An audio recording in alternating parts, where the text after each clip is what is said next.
관계없다라고 하는 것은 분명한 사실입니다. 그래서 너희들이 세상을 화평하게 할 때 그것을 통해서 사람들이 너희를 그리스도의 제자다라고 말하기도 한다고 하였습니다. 화평이라고 하는 단어가 정말 필요한 때입니다. 세계의 화평, 공동체 간의 화평, 그리고 개인 간의 화평.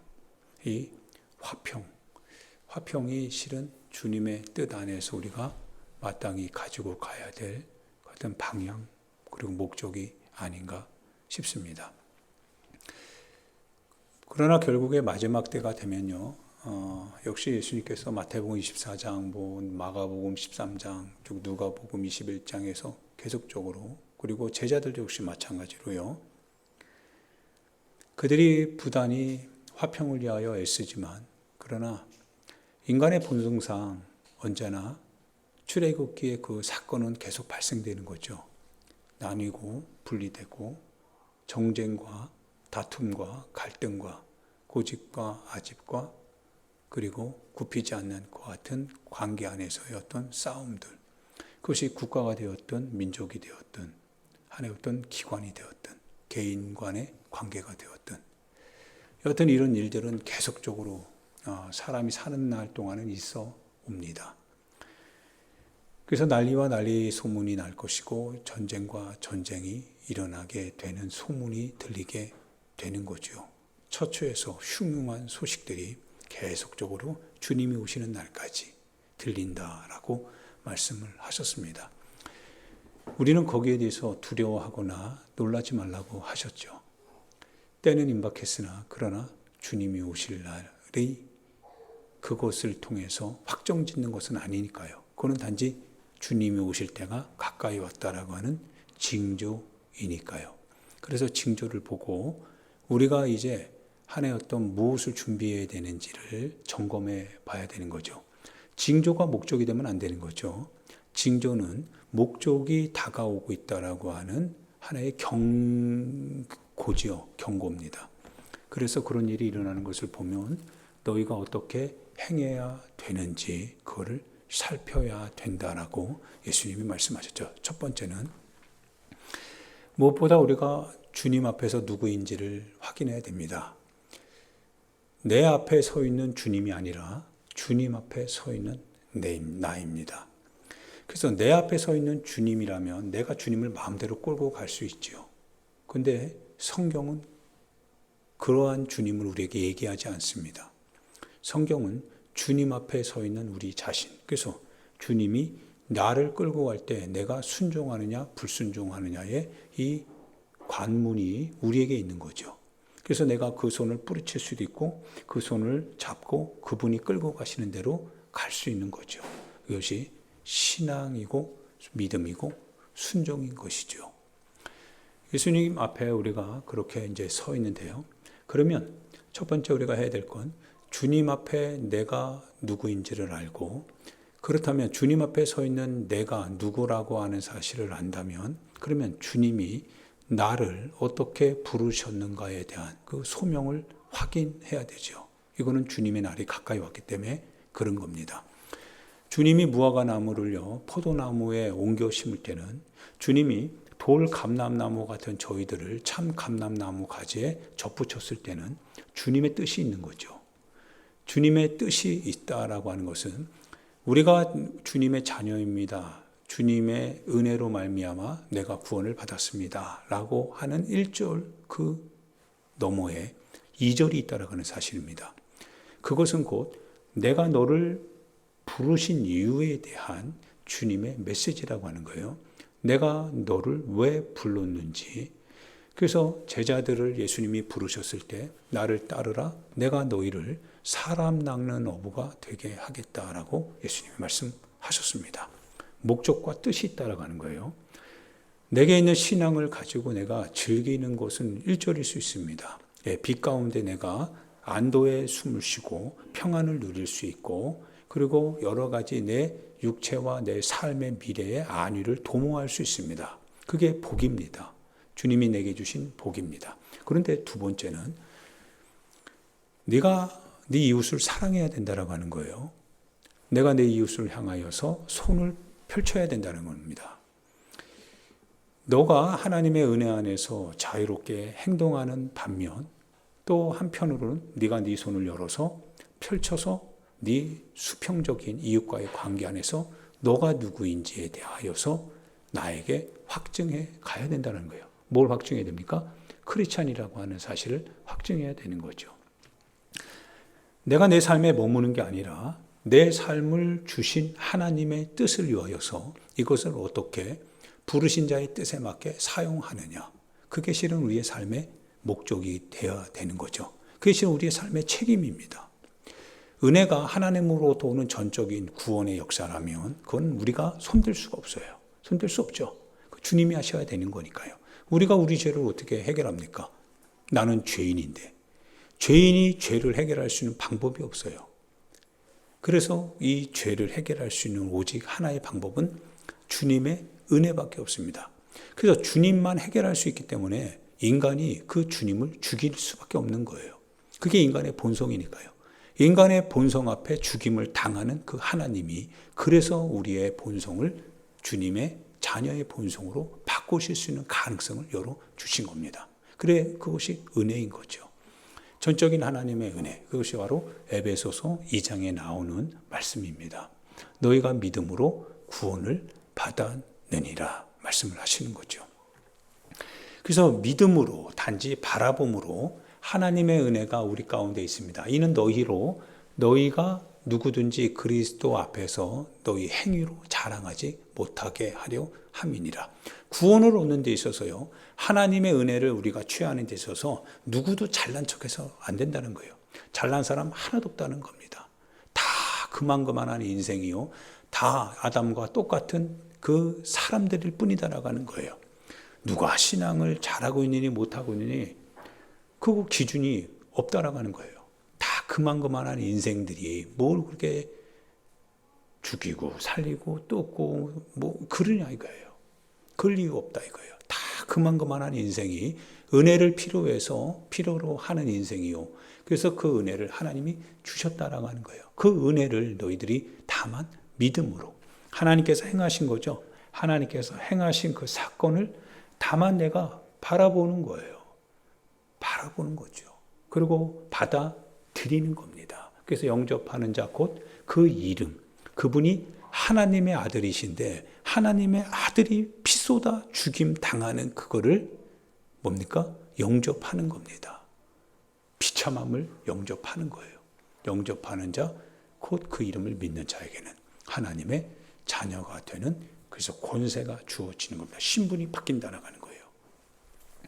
그건 하나님의 전적인 은혜입니다. 그런데요, 이제 그런 하나님의 은혜를 가지고 있는 우리가 로마서에 의하면 나는 복음에 뭐한 사람입니까? 빚을 진 사람이다.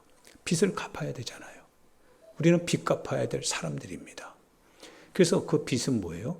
주님의 이름을 위하여서 사는 삶입니다. 주님을 위하여서 어떤 삶을 삽니까? 혹시 우리가 우리 자신을 위하여서 살고 있는 건 아니냐?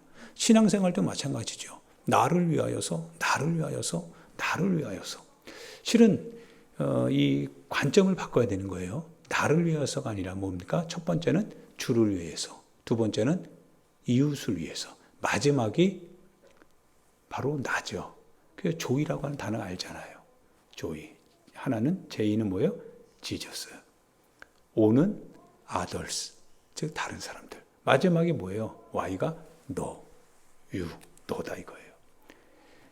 그러나 언제나 우리가 하나의 어떤 세상의 중심이 되어서 내 관점으로 모든 것을 바라보려고 하고 신앙도 내 관점으로 하려고 하다 보니까 주님의 뜻과 상관이 없는 거죠.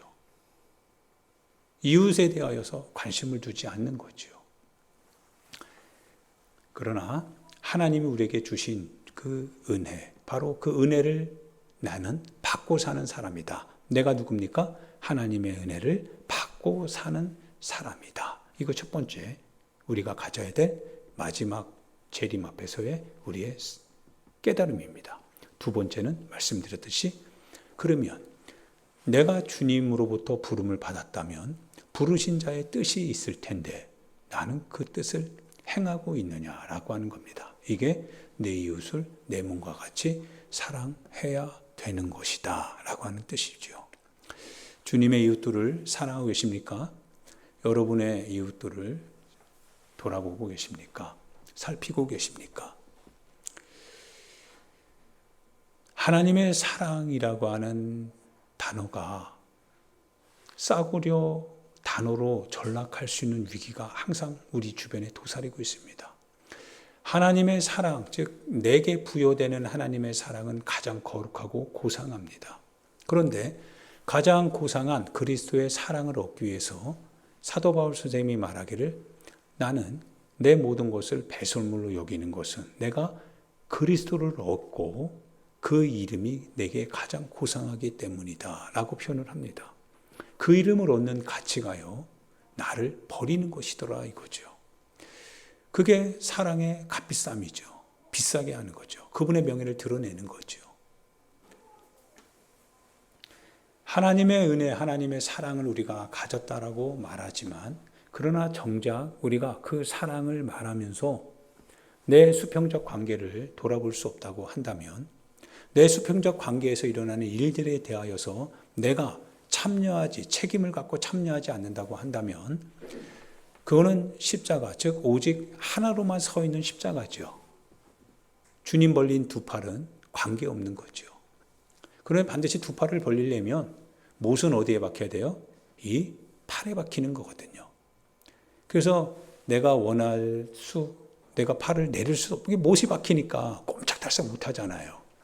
그게 십자가로 말미암는 구원의 길을 만난 사람들입니다.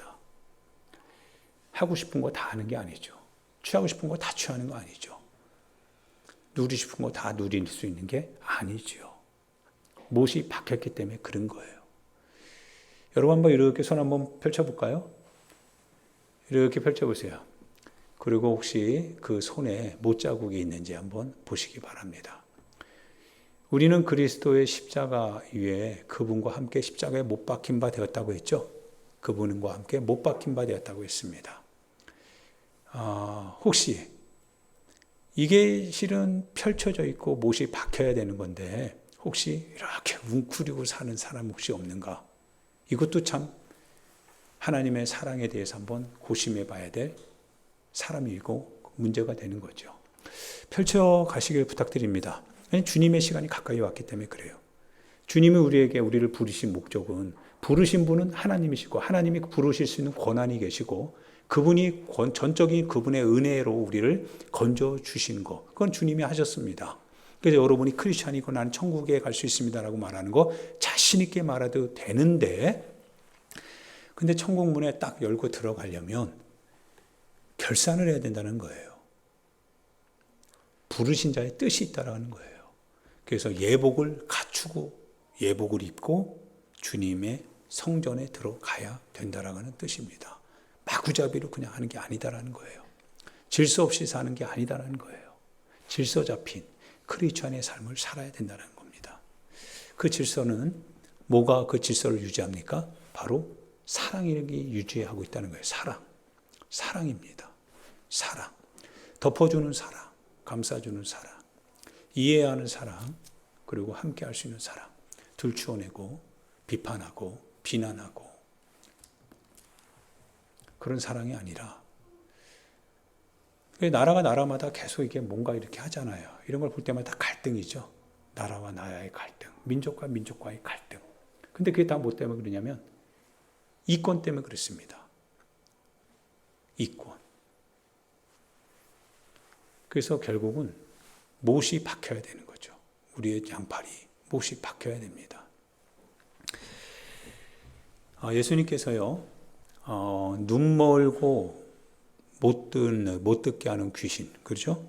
말 못하게 하는 귀신, 말 못하게 하는 귀신을 예수님이요 쫓아냈습니다.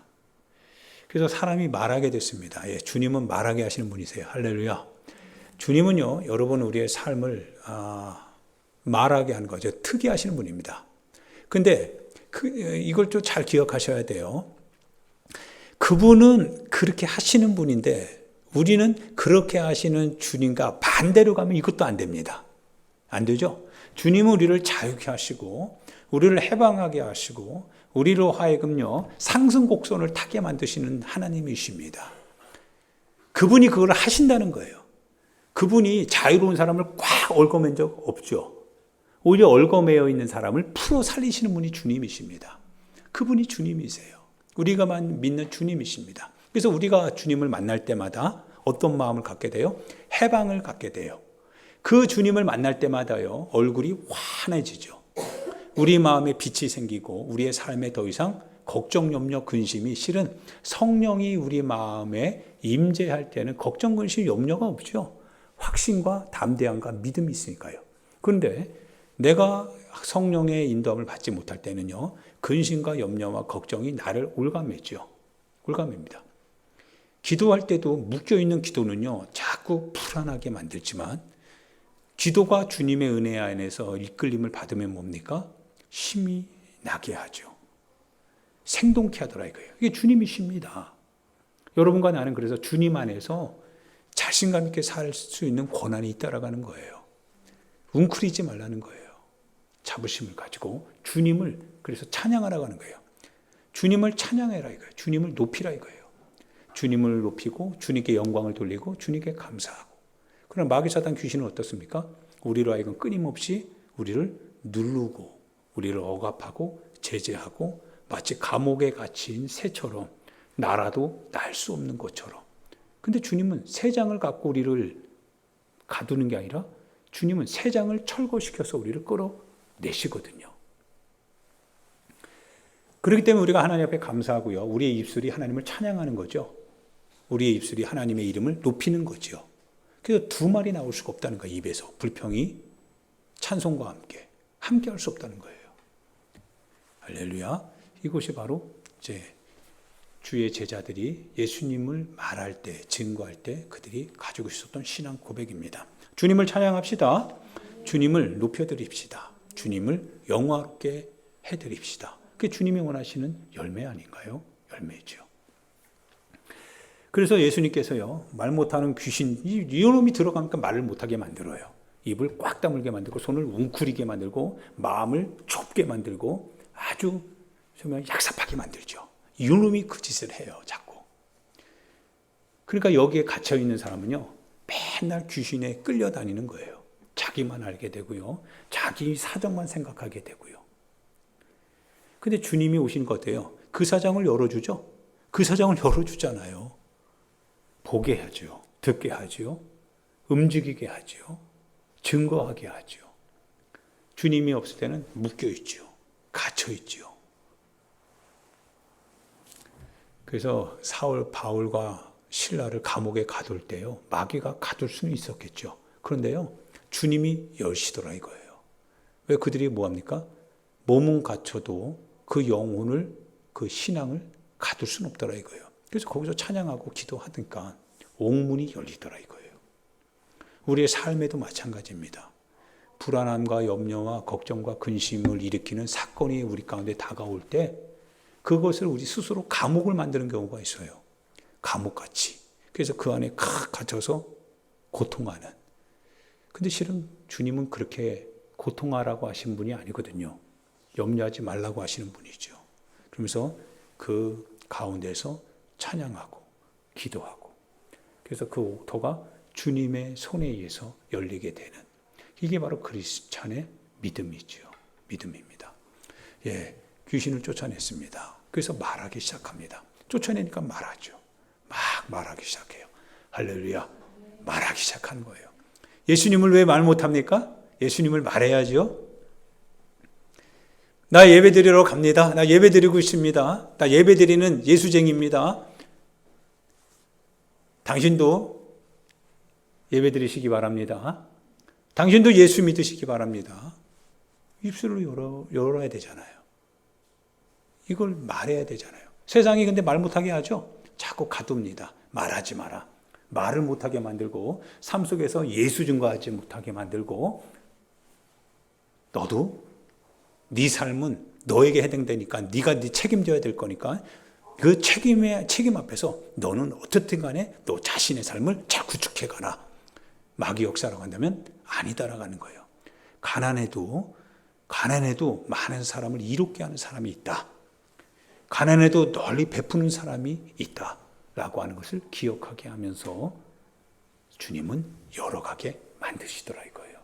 입술을 여시고 우리의 삶을 여시더라 이거예요. 주님이 그런 주님이십니다. 예수님이 그런 예수님이십니다. 예수님 우리 묶는 주님이 아니신 것이 분명합니다. 할렐루야. 예수님을 그래서 의지하시면 자유가 생기고 예수님을 믿고 고백하면 능력이 생기는 겁니다. 그분이 그런 분이시니까요. 그런데 예수님께서요, 귀신을 쫓아내니까요, 어떤 사람들이 표적을 한번 보여달래요. 주님 절대 그런 표적 보이지 않습니다. 표적의 주인은 주님이신데요. 주님 보고 그냥 표적 보여달라고 하면 주님, 그런 주님 아니세요. 의미 없고 가치 없는 그러한 기적, 이적, 주님, 그런 주님 아니십니다. 반드시 주님의 뜻에 맞는 의미가 다가올 때 역사는 이루어지는 겁니다. 그 의미를 찾는 게 실은 우리의 또 작업이기도 하죠. 그래서 어떤 과부가 악한 재판장에게 아침과 저녁으로 밤낮 부르짖잖아요. 살려내야 될 사정이 그 여자에게 있을 때 그 여자가 하는 게 아니라 악한 재판장이 하는 거거든요. 그래서 그 여자는 그 목표를 이루기 위해서 의미를 찾기 위해서 악한 재판장에게 달려들잖아요. 예수님이 말씀하시잖아요. 하나님께서 하물며 구하는 자에게 주지 않겠느냐 이거예요. 하나님의 뜻에 맞게 구하며 주님 주신다는 거예요. 그래서 낙심하지 마라. 낙심만 하지 마라. 낙심하지 않으면 때가 이르면 거두게 될 것이다. 제자들이 말합니다. 낙심하지 말고 기도합시다. 기도합시다. 낙심하게 할 만한 말들, 낙심하게 할 만한 행동들, 낙심하게 할 만한 사건 앞에서도 여러분 자신감 있게 기도하고 긍정적인 언어로, 긍정적인 행동으로 함께 표현해 나갈 때 주님이 그 표현은 가상의 표현이 아닙니다. 우리 스스로 위로하려고 하는 표현이 아닙니다. 주님이 그런 주님이시니까요. 그 주님이 그런 주님이시니까요. 물론 광야가 없을 수는 없죠. 왜냐하면 예수님도 광야로 갔잖아요. 예수님도 광야에서요 들어가셨어요. 또 예수님도 맞았잖아요. 고통당했어요. 예수님도 배고프기를 하루 이틀 한 것도 아니었어요. 예수님 소유가 있었어요? 없었어요? 없었어요. 그분은 늘 언제나 매일매일 먹고 마실 거를 걱정해야 될 인생이었어요. 그 주님도 그랬어요. 얼마나 피곤했으면 운물가에서 그냥 운물을 거기에 기대고 쉴 수밖에 없고, 너무 피곤하시니까 배 타는데 풍랑이 있는데도 뭡니까? 주무실 수밖에 없는 그런 주님이셨어요. 우리 인생도 그럴 수 있다라고 하는 거예요. 그러나 놀라운 것은 두려워하지 말라고 하는 거예요. 두려워하지 마라. 두려워하지 마라. 그거 하나는 변하지 않는다 이거예요. 즉 자유케 하신 하나님의 그 뜻이 우리의 삶을 확 그런 게 아니라 때로는 우리의 삶을 사방으로부터 묶는 경우가 온다 할지라도 우리 영혼은 그러나 자유하다라고 하는 겁니다. 세상에서 환난을 당하나 뭡니까? 담대하라. 내가 세상을 이겼다. 이긴 주님이 우리 안에 계시니까 환난 앞에서도 담대하라라고 하는 거죠. 그게 신앙 생활이죠. 표적을 그냥 어설프게 아이고 주님 살아계시면 이걸 나에게 이만큼 주세요. 주님 그러고 주실 분이 아니다라고 하는 거예요. 주님이 도깨비 방망이가 아니다라고 하는 뜻입니다. 그냥 마음대로 우리 손에서 마음대로 마구잡이로 그렇게 하면 되는, 그래서 주님 앞에 서 있는 내가 아니라 내 앞에 있는 주님을 만들어 놓고 신앙생활하는 사람들 보면 마음대로 막 주물락주물락 하려고 그러잖아요. 그럴 수 없다라고 하는 거예요. 주님 앞에 서 있는 우리 자신이라고 하는 거예요.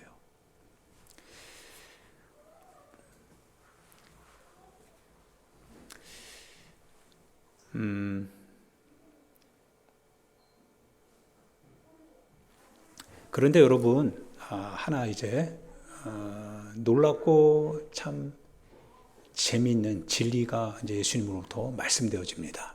우리가 놓치기 쉬운 부분이에요.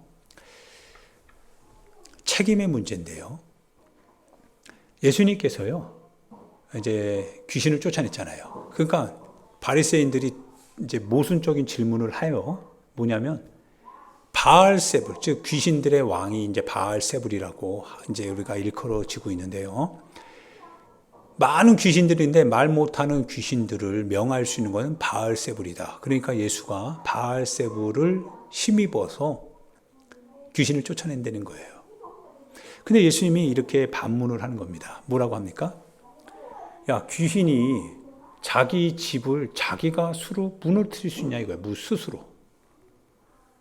사업을 스스로 무너뜨릴 사람이 누가 있냐 이거예요. 그러지 않죠. 사업을 번창하게 해야지.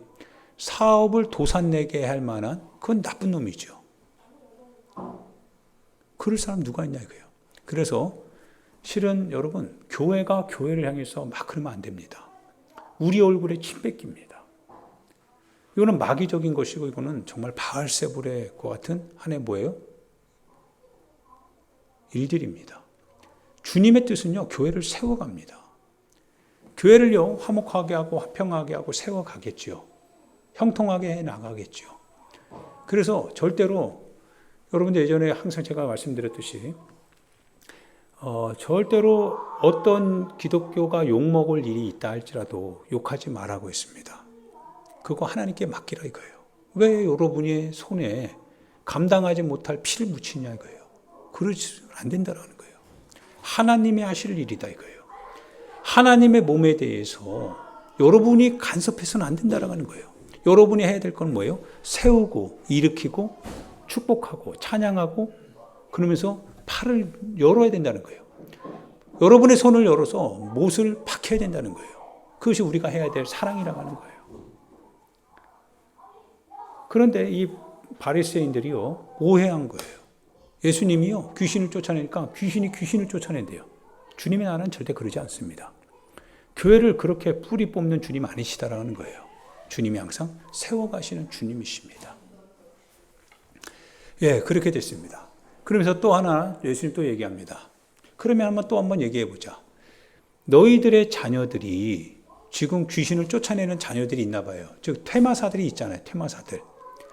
이 퇴마사들이 예수님의 이름으로 귀신을 쫓는 게 아니라요. 무당도 귀신을 쫓죠. 무당도 귀신을 쫓거든요. 그러면 너희 유대인의 퇴마사들이 있는데 그 퇴마사들이 귀신을 쫓아내는 거는 그럼 귀신의 힘입어서 귀신을 쫓는 거냐? 그러면 누구의 반란을 사요? 반발을 사요? 퇴마사들이 기분 나빠할 거 아니에요. 뭔 얘기하냐 이거예요. 그러면 내가 귀신을 이용해서 귀신을 쫓아내는 거냐? 내가 그럼 귀신에 사로잡힌 유대인이냐? 이런 얘기가 되잖아요. 바리새인이요, 할 말이 없는 거예요. 그러니까 본인도 알아듣지 못하고 본인도 이해하지 못하는 말을 지금 마구잡이로 예수님을 신란하려고, 예수님을 뭡니까? 욕하려고 지금 그 얘기하고 있었던 거예요. 예수님이 당할 주님이 아니시거든요. 그러면서 예수님께서 20절에 그러나 내가 만일 하나님의 손을 힘입어, 하나님의 손은 능력이죠. 하나님의 손을 힘입어 귀신을 쫓아낸다면 하나님의 나라가 뭡니까? 너희에게 이미 임하였다. 즉 하나님의 손, 귀신이 아닙니다. 귀신의 역사를요, 하나님의 손에 의하여서 쫓아낸다라고 하는 거예요. 그러면 누가 임하신 거예요? 하나님이 임하신 거죠. 하나님의 나라가 임하신 거죠. 쫓겨나가니까요. 쫓겨나는 것마다 누가 차지하는 거예요? 쫓아낸 자가 차지하는 거 아니겠어요? 그럼 하나님의 나라가 귀신의 소속을 쫓아낼 때 그 소속된 그 땅을 누가 점령해요? 하나님의 나라가 점령하는 거잖아요. 하나님의 나라가 임하여졌다 이거예요. 그래서 여러분과 내가 사랑하는 여러분, 그래서 여튼 간에 믿지 않는 그 현장에 가서요, 예배를 드리는 거예요. 할렐루야. 믿음이 없는 현장에 가서 예배를 드리세요. 그 믿음이 없는 가정에 가서 예배를 드리세요. 믿지 않는 무리들 가운데 가서요, 예수가 그리스도라고 말하세요. 그래서 점령에 들어가셔야 돼요. 하나님의 나라가 들어가게 하셔야 됩니다. 왜? 하나님의 나라가 이미 임하였으니까 그 나라가 우리 안에 있으니까 그 나라를 그들에게 줘야 된다라고 하는 거예요. 그 나라가 뭡니까? 이길 수 있다라고 하는 거예요. 그 나라가 귀신의 세력을 이길 수 있는 힘이 있는데 우리가 왜 눌리느냐 이거예요. 거꾸로. 우리가 왜 제대로 믿지 아니하니까 왜 우리 스스로 위축당할 수 있느냐 이거예요. 아닌 것을 아니다라고 얘기하면서 그걸 쫓아내야 돼. 불법의 세력들을 몰아내야 될 거 아니겠어요. 왜? 하나님의 나라가 내 안에 있으니까요. 그 나라가 내 안에서 능력으로 귀신의 역사를 쫓아내니까요. 할렐루야. 몰아내자 이거예요. 몰아내자 이거예요. 하나님의 역사로 힘있게 싸워 나가자 이거예요. 이게 우리에게 주어진 바로 주님의 신앙생활하게 하는 2절입니다. 이유인 거죠. 내가 이름을 주니 그 이름 가지고 세상에 가서 뭐 하라고요? 싸우라고 하는 거예요. 영적인 싸움 하라 이거예요. 영적인 싸움을 하라고 하는 거예요. 마귀 사단 귀신의 세력, 이미 하나님의 나라가 임하였으니까 하나님의 손이 나를 통하여서 귀신을 쫓아내는 이 역사를 너희들이 보고 있지 않냐 이거예요. 하나님의 나라가 임하였다라고 하는 것을 너희들이 이미 보고 있지 않았냐 이거예요. 이 나라가 너희에 있는 형편, 너희의 사정, 너희의 모든 지역 가운데 너희들이 처하고 있는 사회 환경 가운데 그 나라를 선포하라고 하는 거죠. 그래서 제자들을 마태복음 10장에 파송할 때 예수님이 뭐라고 하세요? 너희가 들어가서 뭐라고 외치라고 했어요? 하나님의 나라가 임하였느니라 라고 선포하라고 하셨어요. 하나님의 나라가 임하신 거예요. 그 나라를 여러분이 여러분의 삶의 현장에 가서 예배드리자 이거예요. 예배드리자. 간증 하나 할까요? 3박 4일 저희가 이제 목회자 수련회를 갔는데요. 실은 저희 목회자, 그러니까 PDT에서 목회자분들이 다 알다시피 뭐 한두 번 듣는 거 아니잖아요. 가난하잖아요. 더군다나 가난한데 더 지금 어려움 가운데 다들 처해져 있어요. 그래서 저희 동계 고향에 있는 집에서 수련회를 가졌어요. 수련회를 가지면서 참 제가 부탁을 먼저 드렸어요. 여기에서 먼저 예배를 드립시다라고 말씀드렸어요. 이 집안에서는요, 예배가 허용이 안 됐어요. 그래서 그 뒷집은 처음부터 끝까지 계속적으로 이 제사 문화 있잖아요. 조상 숭배. 그래서 제사 문화로 말미암아 그 온 집안에 하여튼 병 걸려서 죽고 무너져서 죽고 그리고 이혼해서 흩어지고 가정이 산사조각 났거든요. 그런데도 아직도 제사 드리는 그 문화거든요. 문화가 있거든요. 그런데 그 아랫집은 뭡니까? 같은 형제간이죠. 형제 집안들인데 그 아랫집은 어떤 한 여성에 의하여서 복음이 들어가기 시작했잖아요. 핍박을 받으면서 복음을 심었지만 예배는 드리지 못했어요. 장가 가서도 예배를 드리지 못하다가요. 그러다가 주님의 복음의 빛이 비춰가면서 어머니도 이제 장모님도 예수님을 믿잖아요. 그리고 제가 그 현장에 간 거예요. 가자. 목사님 모시고 간 거예요. 가서 뭐 하겠어요? 여기에서 예배 드리자 이거예요. 예배 드려달라 이거예요. 그리고 그 현장을 예배 드리는 현장으로 바꿨어요. 야, 찬송 소리가요. 제사 그 현장에서 찬송 소리가 나기 시작하고요. 말씀이 선포되어지고요. 기도가 되어지고요. 할렐루야. 바꾼 거예요. 바꿔가는 거 아니겠습니까? 바꾸자고요. 우리의 영적 싸움 아닌가요? 하나님의 뜻을 알지 못하는 곳에 가서요. 하나님의 뜻이 이루어질 때까지 참고 기다리고 인내하면서 바꿔가자고요. 여러분의 삶의 현장도 마찬가지고요. 여러분의 개인적인 관계도 마찬가지고요. 모든 게 다 마찬가지 아닙니까? 이것이 교회가 해야 될 일이고 크리스찬이 해야 될 오늘의 일들 아닙니까? 우리 은혜 하나님으로부터 많이 받잖아요. 하나님으로부터 직접적인 은혜 많이 받고 우리가 그걸 많이 누리고 있잖아요. 이제는 우리의 손을 펼쳐서 이제는 좀 복음을 전하러 가자라고 하는 거예요. 하나님의 알지 못하는 그곳에요. 하나님을 말하자 이거예요. 주님 앞에 예배 드리지 못했던 그 현장에 가서요. 그 장소에 가서 우리 예배 드리자 이거예요. 하나님을 좀 선포하자 이거예요. 주님이 우리 가운데 주님을 몰아냈던 이 땅 아니겠어요? 주님을 십자가에 못 박아 죽이면서 신성모독자라고 사형 선고 내리면서 쫓아냈던 이 땅 아닙니까? 이 땅 가운데 주님이 홀로 찾아오셨잖아요. 그래서 이 땅으로 하여금 하나님의 자녀 삼아 주셨잖아요. 복음의 씨앗이 펼쳐지게 했잖아요. 하늘의 미랄이 주고 많은 열매 맺게 했잖아요. 너희들도 이제는 가야 된다라고 주님이 말씀하시더라 이거예요. 할렐루야. 우리가 해야 될 영적인 싸움입니다. 신앙생활입니다. 믿음 생활입니다. 행동하는 신앙입니다. 가야 됩니다. 말해야 됩니다. 우리끼리 얘기가 아닙니다. 이제는 빛과 어둠과의 관계 안에서 빛이 어둠을 점령해 들어갈 시기가 됐다 이거예요. 그래서 예수님이 마태복음 5장에 말씀하시기를 너희는 세상의 빛이다 말씀하는 겁니다. 빛이 등경 안에 두는 경우가 없잖아요. 등경 안에 두면 여기다 비치면 빛이 어떻게 비춰져요? 등경 위에 두지 않냐 이거예요. 등경 위에 두니까 그 빛을 사람들이 보고 들어오지 않냐 이거예요. 등경 위에 두나니 그러므로 사람들로 하여금 너희가 믿는 하나님께 영광을 돌리게 하라고 하셨거든요. 왜 숨기고 사냐 이거예요. 너희 안에 있는 빛인데 그 빛을 비추라 이거예요. 그 너희 안에 있는 소금으로 맛을 낼 수 있도록 움직여 가라고 하는 거예요. 할렐루야. 하나님께 영광을 돌리게 하라. 무엇으로 하여금요? 너희의 착한 행실, 즉 신앙의 행실로 하나님께 영광을 돌리게 하라. 여러분을 보고요, 하나님께 영광을 돌리게 하라고 하는 거예요. 믿지 않는 사람들로 하여금 하나님께 영광을 돌리게 하라. 귀신을 쫓아내는 거죠. 어둠의 세력들을 몰아내는 겁니다. 하나님의 나라가 임하였으니까요. 그런데 하나 이제 주의할 게 있습니다. 여러분과 제가 이렇게 신앙생활하면서요, 반드시 기억해야 될 겁니다.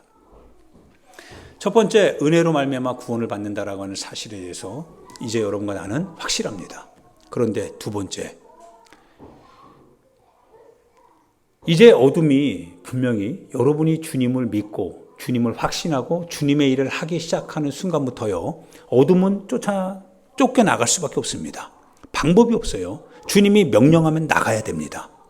나갑니다. 삶이 열려졌어요. 형편이 풀어졌습니다. 모든 게 다 잘 되어 갈 수 있습니다. 그리고 여러분이 기대했던 것이 이루어질 수 있습니다.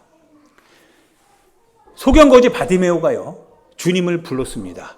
나를 불쌍히 여겨달라는 거예요. 뭐 해주기를 원하니라고 할 때 눈 뜨고 싶답니다. 예, 눈 뜰 수 있죠.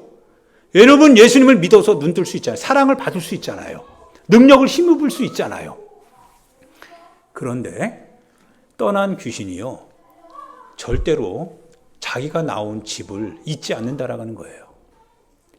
늘 두루두루 이렇게 돌아다니다가요, 물 없는 곳, 물이 있어야 뭐가 있는 거예요? 풍성함이 있죠. 물이 있는 곳에는 마귀가 못 갑니다. 즉 하나님의 영광의 풍성함이 있는 곳에는 마귀가 들어갈 방법이 없다는 거예요. 그래서 물 없는 곳, 즉 황폐한 곳, 말라 비틀어진 곳, 그런 거를 찾으려고 하는데요, 이게 복음이, 그리고 하나님의 성령의 역사가 강력하게 임하니까 귀신이 틈바구니 들어갈 방법이 없으니까요. 그래서 결국은 무엇을 찾아봐요? 자기가 돌아온 옛집을 보더라 이거예요. 옛집을 보니까요, 깨끗해진 건 사실이에요. 예, 바디메오가 깨끗해졌죠. 눈 멀었습니까? 눈 떴잖아요. 깨끗해진 건 사실입니다. 그런데 눈뜬 바디메오가 거기서 멈췄다면요, 그는 다시 눈뜬 상태로 거지 역할을 해야 됩니다. 눈 못 떠서 거지였을 때는 그럴 수밖에 없겠다. 그런데 눈 뜨고 거지가 되니 얼마나 비참해집니까? 눈은 떴지만요, 믿음은 가졌지만 행동하지 못하는 신앙인들, 하나님의 은혜와 능력을 가졌지만요, 그러나 삶의 현장에 돌아가서는 여전히 변함없는 인생들, 눈 뜨고 거지 역할하는 거죠. 이거를 경고하고 있는 겁니다. 속이 영혼이 바뀌어졌다면, 내 신분이 변화되어졌다면, 그렇다면 이제 그 속에 뭘 채워야 돼요? 물을 채워야 된다는 거예요. 하나님의 성령의 역사를 내 안에 채워 넣어야 된다는 거예요. 하나님의 말씀으로 채워놓고요, 예배로 내 안에 채워놓고요, 내가 신앙하는 삶의 기쁨과 기도함으로 채워 넣어야 된다는 거예요. 그래서 마귀 사단 귀신이 돌아다녀서 내 집을 찾아오려고 할 때 못 들어갈 수밖에 없도록요, 주님을 따라야 된다는 거예요. 이 모든 일이 뭐예요? 늘 언제나 항상 주님을 따라야 된다는 거죠. 10명의 사마리아 문둥병자, 10명의 문둥병자에 대한 예가 누가복음에서 나오는데 이것이 요한복음에서 나오나요? 잘 기록되어져 있는 본문이라 생각됩니다. 10명의 문둥병자가요, 예수님께서 저기 앞에 계시는 걸 알고요, 멀리서 소리 지르죠. 이구동성으로 소리 지를 때, 예수님, 우리를 불쌍히 여겨달라고요. 예, 다 똑같이 불쌍히 여겨달래요. 주님 앞에 다 불쌍히 여겨달라는 거예요. 불쌍히 여김을 받을 수밖에 없는 인생이니까요.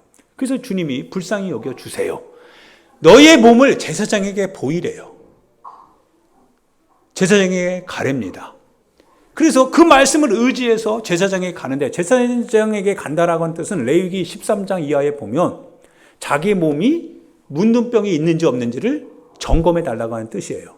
그러니까 예수님이 가라고 했을 때 뭐예요? 아, 내 몸에 문둥병을 주님이 고치시는구나 라고 하는 것을 믿었다라고 하는 거예요.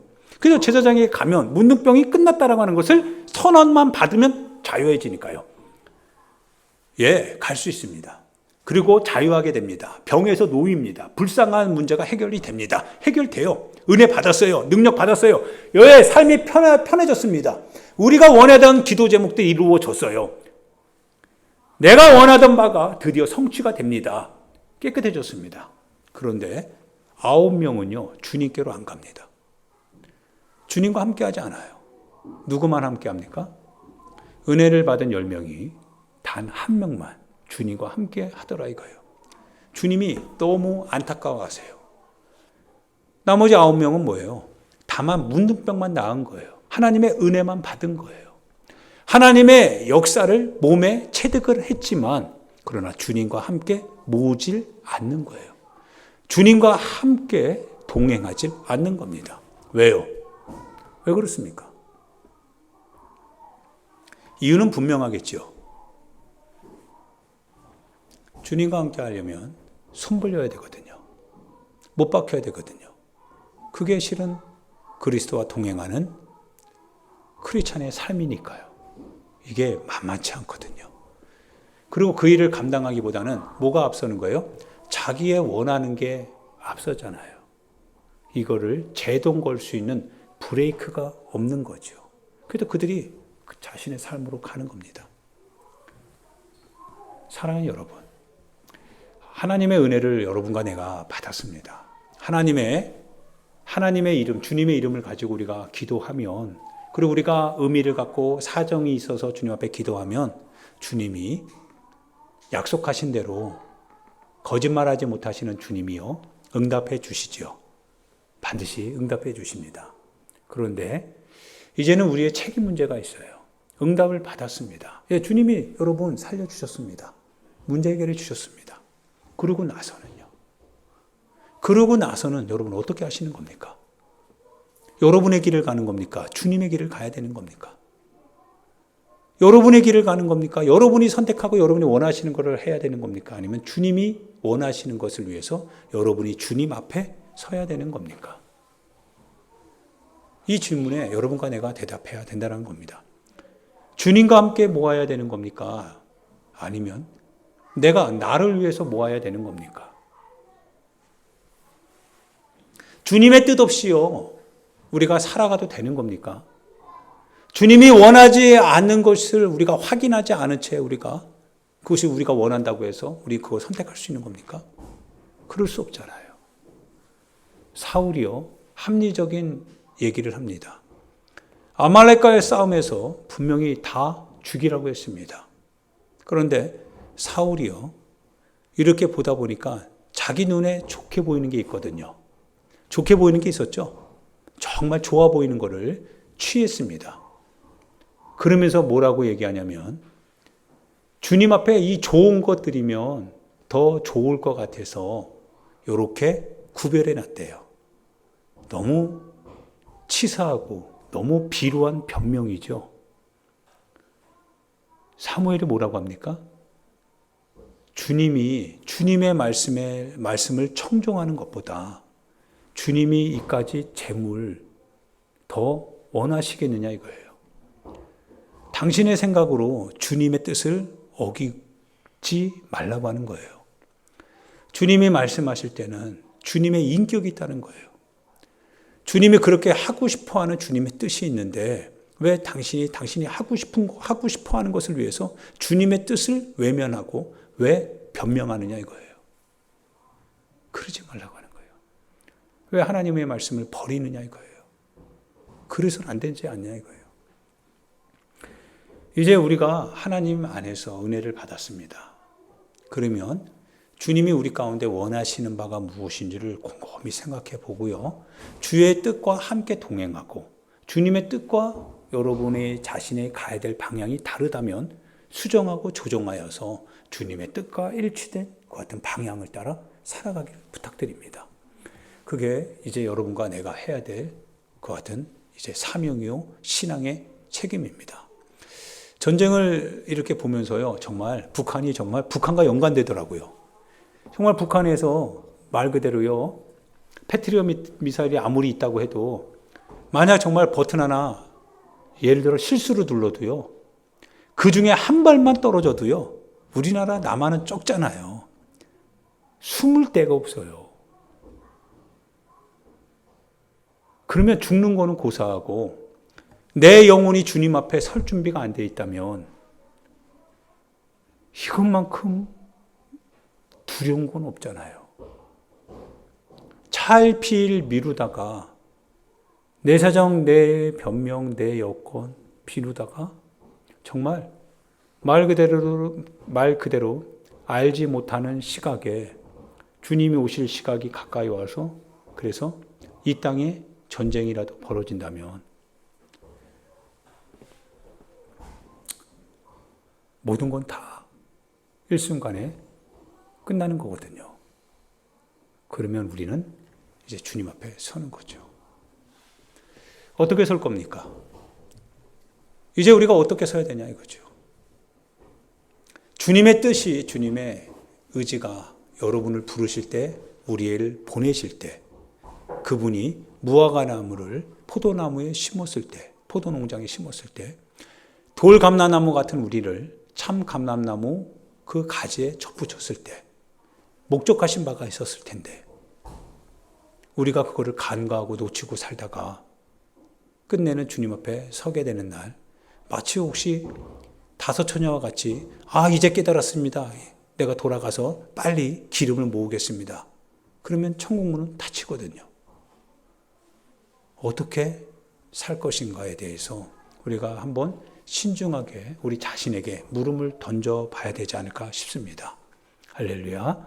사랑하는 여러분, 저나 여러분이나 주님을 믿습니다. 저는 예수님을 사랑하고요. 여러분도 예수님 사랑하죠? 예수님 우리를 자유케 하시는 분이고요. 예수님이 절대로 말하지 않는다면 그 어떤 상황이 우리에게 이렇게 위압감을 주고 우리를 이렇게 마음을 녹이는 것 같은 환경으로 우리를 끌고 간다 할지라도요. 우리는 주님을 믿습니다. 주님이 말하지 않으면 모든 것은 다 ing, 진행형일 뿐입니다. 우린 주님을 믿습니다. 그리고 그 주님이 우리를 묶는 분이 아니라 우리를 자유케 하시는 분이요. 그 주님이 우리를 가두는 분이 아니시라 우리를 해방시키는 분이요.